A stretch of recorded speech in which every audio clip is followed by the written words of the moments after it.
12வது உலக தமிழர் பொருளாதார மாநாடு அமெரிக்க தலைநகர் வாஷிங்டன் டிசியில் நடைபெற்று வருகிறது. உலகம் முழுவதும் தொழில்துறையில் சிறந்து விளங்கும் தமிழர்கள் பங்கேற்ற மாநாட்டில் மைக்ரோசாஃப்ட் நிறுவனத்தின் செயற்கை நுண்ணறிவு பிரிவு இயக்குனர் சிசில் சுந்தர் பேசிய போது, இன்று போர்க்களங்களில் ஏஐ தொழில்நுட்ப ட்ரோன்கள் பயன்படுத்துவதை சுட்டிக்காட்டினார்.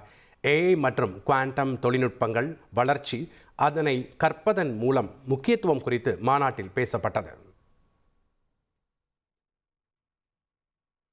உலக தமிழர் பொருளாதார மாநாட்டு மேடையில் பேசிய போது நெப்போலியன் கிழக்கு சிவக்கையிலே பாடல் பாடி அரங்கத்தை கலகலப்பாக்கினார்.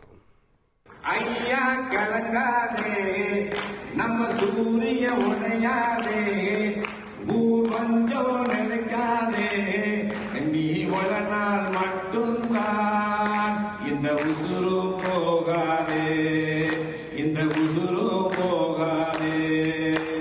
கிழக்கு செவக்கையிலே நான் கீரை அறுக்கையிலே, அந்த கரும்பு கடிக்கையிலே நான் பழச நினைக்கையிலே பல்லருவா பட்டுடுச்சு.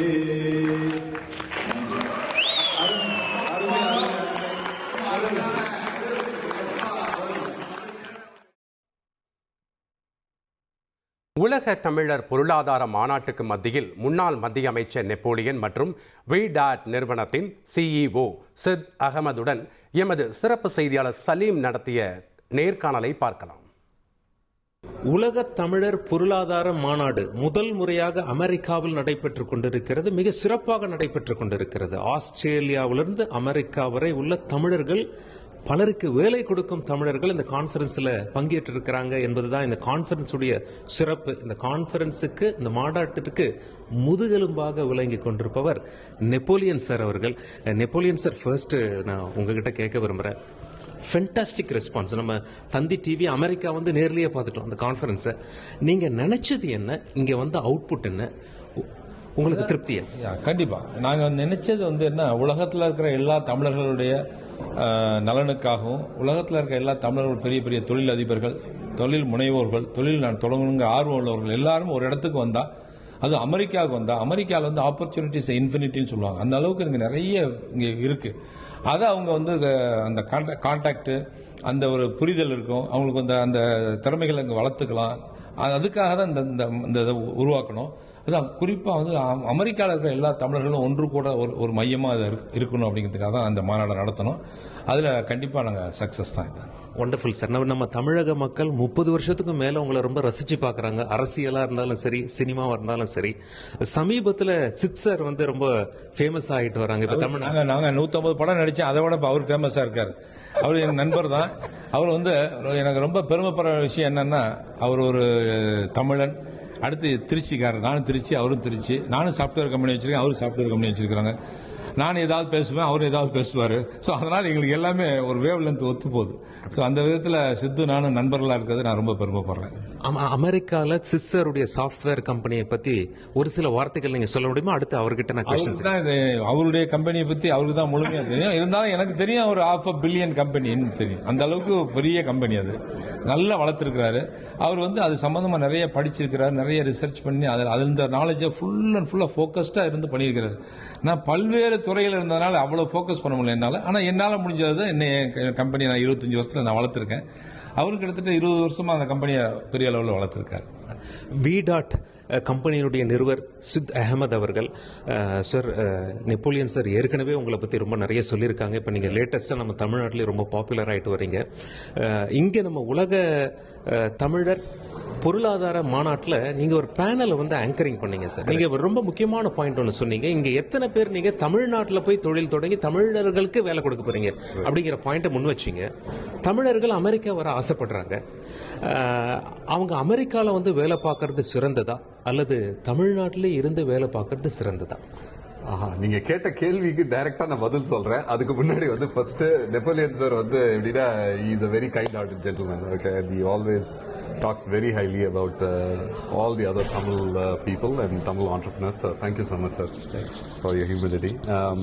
தமிழ் மக்கள் வந்து ஜென்ரலா வந்து இன்னைக்கு இருக்கிற காலகட்டத்தில் வந்து தமிழ்நாட்டில் வந்து ஆண்டர்பிரினர்ஷிப் வந்து start up community, entrepreneurial ecosystem வந்து பயங்கர பவர்ஃபுல் ஆகிட்டு இருக்கு.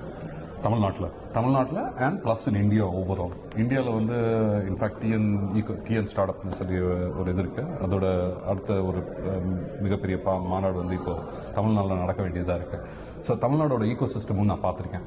இன்னைக்கு இருக்கிற சிச்சுவேஷன் காலகட்டத்தை வச்சு பார்க்குறப்ப because of the changes which is going on in the immigration policy and various different aspects, இன்னைக்கு வந்து தமிழ்நாட்டில் நீங்கள் ஆண்டர்பிரினராக ஸ்டார்ட் பண்ணீங்கன்னா இன்னைக்கு இருக்கிற இன்ஃபேக்ட் இதுக்கு முன்னாடி ஒரு பேனலில் கூட செஸ்ஸில் அவர்கள் பேசினார், கணேஷ் ராதாகிருஷ்ணன் பேசினாங்க. அவங்கெல்லாம் என்ன சொன்னாங்கன்னா இன்னைக்கு இருக்கிற டெக்னாலஜி ஏஐ டெக்னாலஜியில் வந்து ஒரே ஒரு இண்டிவிஜுவல் இருந்து you can build $1 billion enterprise. அது மாதிரி ஒரு சிச்சுவேஷன் இருக்கிறப்ப தமிழ்நாடு இருக்கிற எஜுகேஷன் சிஸ்டம், தமிழ்நாட்டில் இருக்கிற certain universities, Anna University and IIT, all of these organizations, NITs, இவங்க வந்து சூப்பரான ஒரு ecosystem they are providing for Tamil entrepreneurs.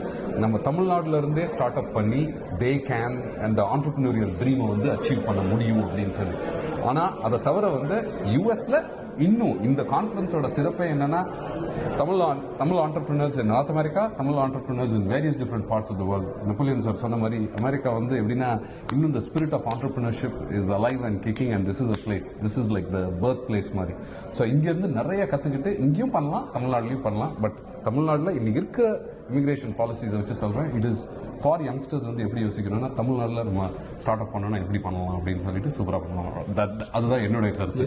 என்ன வந்து இந்தியாவில் பண்ணால் ருப்பீஸில் சம்பாதிக்கலாம், அமெரிக்காவில் பண்ணால் டாலரில் சம்பாதிக்கலாம். ஸோ அதனால ஃபர்ஸ்ட் ப்ரியாரிட்டி வந்து அமெரிக்கா தான்.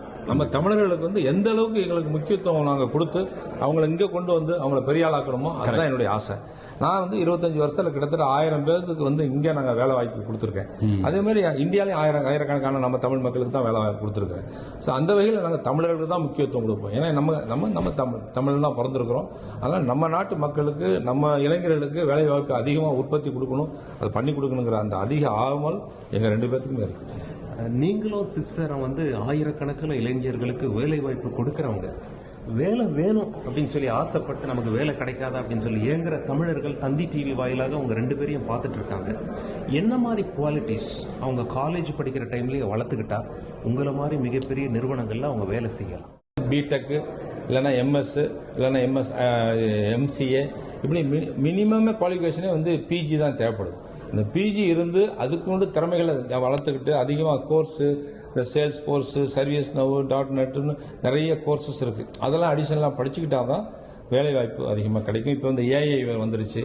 ஆனால் அடுத்தடுத்து என்னென்ன வருதோ டெக்னாலஜி வளர அந்த டெக்னாலஜி அதிகமாக நீங்கள் சீக்கிரம் கற்றுக்க நீங்கள் லைஃப் லாங் அது வந்துகிட்டே இருக்கலாம்.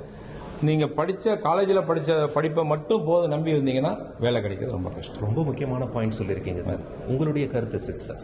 ஸோ நீங்கள் என்ன வேணாலும் இது இந்த கருத்து வந்து நெப்போலியன் சாரோட கொஞ்சம் டிஃப்ரெண்ட்டாக இருக்கும். என்னென்னா நான் என்ன பார்க்குறேன்னா டெக்னாலஜி வந்து யார் வேணாலும் பண்ணலாம். இன்னைக்கு நீங்கள் BCom BSc zoology, MSc zoology, botany, maths, physics என்ன வேணாலும் நீங்கள் படிச்சிருக்கலாம். இன்னைக்கு இருக்கிற ஏஐ டூல்ஸ் வந்திருக்கிறதுனால anybody can work in technology. So எல்லாமே டெக்னாலஜியில் பண்ண முடியும்னா ஃபஸ்ட்டு வந்து யார் வேணாலும் டெக்னாலஜி கரியரில் போக முடியும் அப்படின்னா அதுக்கு வந்து ஒரு ஃபவுண்டேஷனல் ஸ்கில்ஸ் வேணும். என்னென்னா ஒன்று வந்து கியூரியாசிட்டி, எதனால் இது மாதிரி நடக்குது அப்படின்னு சொல்லிட்டு கியூரியாசிட்டி ஒன்று இருக்கணும். இன்னொன்று வந்து வெரி குட் கம்யூனிகேஷன் ஸ்கில்ஸ் வந்து இன்னைக்கு கூட நம்ம பேனலில் பார்த்தோம். பேனலில் என்ன சொன்னாங்கன்னா தமிழ்நாட்டில் நம்மக்கிட்ட நிறைய கம்யூனிகேஷன் ஸ்கில் லேக் இருக்குன்னு சொல்லி. ஆனால் கம்யூனிகேஷன் ஸ்கில்ஸில் வந்து எம்ஃபசிஸ் ஸ்கூல் படிக்கிற பசங்க கம்யூனிகேஷன் ஸ்கில்ஸில் எம்ஃபசைஸ் பண்ணாங்கன்னா it's a very good play. The third thing is a good attitude, right, and ஹசல்னா என்ன வேலை கொடுத்தாலும் என்னால் பண்ண முடியும். இந்த 4 விஷயம் மட்டும் இருந்ததுன்னா technology you can learn anything. எல்லாமே ஏன்னா நானே வந்து ஒரு டெக்னாலஜி பேக்ரவுண்ட்ல இருந்து வந்தேன். But I didn't know how to write a line of code. Napoleon sir சொன்னார், இவர் வந்து அப்படியே டீப்பாக ஆராய்ச்சி பண்ணுறார். அவரோட பேக்ரவுண்ட் அவர் வந்து from movies to being a politician to running a successful technology business. That is அது எதனாலனா that is a broad layer of skills involve which is like curiosity, humility. அவர் வந்து எல்லாத்துக்குமே கனெக்ட் பண்ணுவார் ஜென்ரலாக, right. That's the attitude what people bring, right. If students வந்து அந்த attitude இருந்ததுன்னா those are some of the things which will make them successful. படிப்புங்கிறது ஒரு பேசிக் திங்ஸ் தான். தனித்திறமைகளை வளர்த்துக்கணும், அதுதான் முக்கியம். ஸோ அதுதான் இப்போ சித்து சொன்ன மாதிரி நான்லாம் பெரிய படிப்பெல்லாம் இல்லை, எங்களுடைய தனித்திறமைகளை வளர்த்துக்கிட்டதுனால இவ்வளோ ஆண்டர்பிரனர் எங்களால் ஆக முடிஞ்சது. சார், என்னுடைய கடைசி கேள்வி, எல்லாருமே ஆர்டிஃபிஷியல் இன்டெலிஜென்ஸ் பற்றி தான் அதிகமாக பேசுகிறாங்க சார். சில பேர் அதனால் வேலை போயிடுன்றாங்க, சில பேர் ஏஐ வந்ததுலேருந்து எங்கள் வேலை ரொம்ப ஈஸியாக இருக்குங்க, ஜாலியாக இருக்குன்றாங்க. அது ஒரு வரமா சாபமா? நம்ம தமிழக மாணவர்களுக்கு உங்களுடைய செய்தி சூப்பரான வரம் இதுதான் வந்து an opportunity of a lifetime அப்படிம்பாங்க. நெக்ஸ்ட் 5 to 10 years நீங்க வந்து ஏஐல இருந்தீங்கன்னா நீங்க வந்து உங்களோட வேலை கண்டிப்பா போக போறது இல்லை.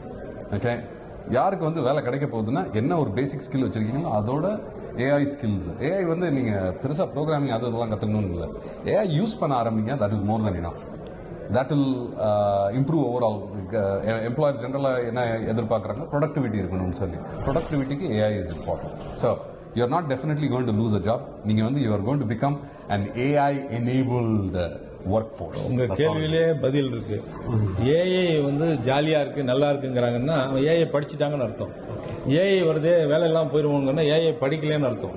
உங்க கேள்வியிலே பதில் இருக்கு. அதனால நல்லா படிச்சீங்க. இன்னைக்கு என்ன டெக்னாலஜி மாறுதோ அது படிச்சீங்கன்னா தைரியமா நீங்க ஃபேஸ் பண்ணலாம் எதா இருந்தாலும். ஓகே, அதுதான். தந்தி டிவியோடு உங்களுடைய நேரத்தில் நீங்கள் ஒரு ரொம்ப பிஸியான ஷெட்யூல் உங்களுக்கு இருந்தாலும் தமிழக மக்களுக்கு, தமிழக மாணவர்களுக்கு நெப்போலியன் சார் நீங்கள் மிக முக்கிய செய்தியை சொல்லியிருக்கீங்க.